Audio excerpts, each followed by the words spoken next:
വീട് ഒരു സ്വപ്നമാണ്. എന്നാൽ ഇതൊരു പരസ്യവാചകമല്ല, യാഥാർത്ഥ്യമാണെന്ന് തെളിയിക്കുകയാണ് ജമാഅത്തെ ഇസ്ലാമിയുടെ കീഴിൽ പ്രവർത്തിക്കുന്ന പുത്തനത്താണിയിലെ പീപ്പിൾസ് ഫൌണ്ടേഷൻ യൂണിറ്റ്. മലപ്പുറം രണ്ടത്താണിയിൽ 16 വീടുകളാണ് നിർധനർക്കായി ഇവർ ഒരുക്കിയിരിക്കുന്നത്. ശനിയാഴ്ച മന്ത്രി കെ ടി ജലീൽ ഉദ്ഘാടനം ചെയ്യുന്നതോടെ വലിയ ഒരു സ്വപ്നമാണ് യാഥാർത്ഥ്യമാകുന്നത്. റിപ്പോർട്ട്.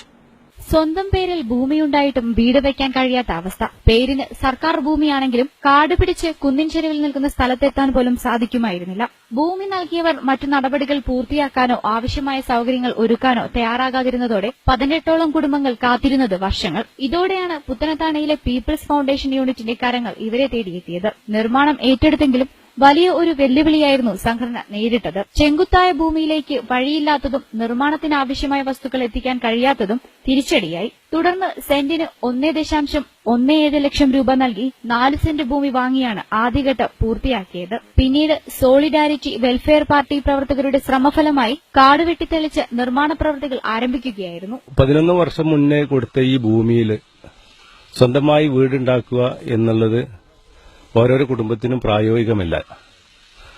ഇവിടുത്തെ സന്നദ്ധ പ്രവർത്തകരായ സോളിഡാരിറ്റി വെൽഫെയർ പാർട്ടി പ്രവർത്തകരെ സമീപിക്കുകയും അവർ പീപ്പിൾസ് ഫൌണ്ടേഷൻ, ജമാഅത്ത് ഇസ്ലാമിയുടെ ജനസേവന വിഭാഗമായ പീപ്പിൾസ് ഫൌണ്ടേഷനെ സമീപിക്കുകയും പീപ്പിൾസ് ഫൌണ്ടേഷൻ 3 വർഷത്തിന്റെ ഉള്ളിൽ 1500 വീടുകൾ നിർമ്മിച്ചു കൊടുക്കുന്ന പീപ്പിൾസ് ഹോം പദ്ധതി പ്രഖ്യാപിച്ച സമയത്താണ് ഇവർ ഇങ്ങനെ സമീപിച്ചത്.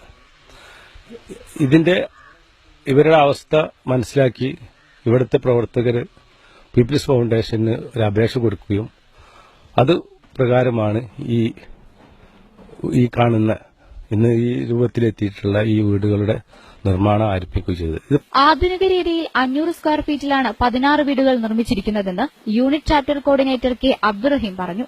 ബൈത്തു Zakath, Kerala Omassery Islamic welfare trust എന്നീ സംഘടനകളുടെ സഹായത്തോടെ 80 ലക്ഷം രൂപയിൽ 70% രൂപ സമാഹരിച്ചായിരുന്നു നിർമ്മാണം. ബാക്കി തുക പ്രാദേശികമായി സമാഹരിച്ചതോടെ സ്വപ്ന പദ്ധതി യാഥാർത്ഥ്യമാകുകയായിരുന്നു. 4 തട്ടുകളിലായാണ് വീടുകൾ നിർമ്മിച്ചിരിക്കുന്നത്. ഏറെ ശ്രമകരമായ ദൌത്യം പൂർണ്ണ വിജയത്തിലെത്തിക്കാൻ കഴിഞ്ഞതിൽ ഏറെ ആഹ്ലാദമുണ്ടെന്ന് സിദ്ദിഖ് രണ്ടത്താണി പറഞ്ഞു. പ്രോജക്റ്റ് ഉണ്ടാക്കി കൊടുത്തിട്ട് നമ്മൾ കുടിവെള്ളത്തിന് വേണ്ടിയിട്ട് വീടുകളുടെ തൊട്ട് താഴെ ഭാഗത്ത് നമ്മൾ കുറച്ച് സ്ഥലം ഒരാളെടുത്ത് സ്പോൺസറായിട്ട് വാങ്ങിക്കാൻ ഉദ്ദേശിക്കുന്നുണ്ട്. അതല്ലെങ്കിൽ വില കൊടുത്ത് വാങ്ങിക്കും. അങ്ങനെ വാങ്ങിയിട്ട് അതിൽ നല്ലൊരു കിണർ, ഒരു ഓപ്പൺ വെല്ല് കുഴിക്കണമെന്നാണ് ആഗ്രഹിക്കുന്നത്. അതിൽ നിന്ന് ഓരോരുത്തർക്കും ആവശ്യത്തിന് കുടിക്കാനുള്ള വെള്ളം അവർ സ്വയം ഉപയോഗിക്കുക. 2016 ഫെബ്രുവരി 26-ന് ബൈത്തു സക്കാത്ത് ചെയർമാൻ വി കെ അലി തറക്കല്ലിട്ടതോടെയാണ് പ്രവൃത്തികൾക്ക് തുടക്കമായത്. വിവിധ ഭാഗങ്ങളിലെ വാടക ക്വാർട്ടേഴ്സുകളിലും ബന്ധുവീടുകളിലും താമസിക്കുന്ന കുടുംബങ്ങൾ ശനിയാഴ്ച സ്വപ്നഭവനത്തിലേക്ക് വലതുകാൽ വയ്ക്കുകയാണ്. മനസമാധാനത്തോടെ അന്തിയുറങ്ങാൻ ഇടം, ആ സ്വപ്നമാണ് ഇവിടെ യാഥാർത്ഥ്യമാകുന്നത്. 16 കുടുംബങ്ങൾക്കാണ് പുത്തനത്താണി ജമാഅത്ത് ഇസ്ലാമിയുടെ കീഴിലുള്ള പീപ്പിൾസ് ഫൌണ്ടേഷനിലൂടെ ഭവനമൊരുങ്ങുന്നത്. രണ്ടത്താണിയിൽ നിന്നും സൂര്യശങ്കർ, മലബാർ ടൈംസ്.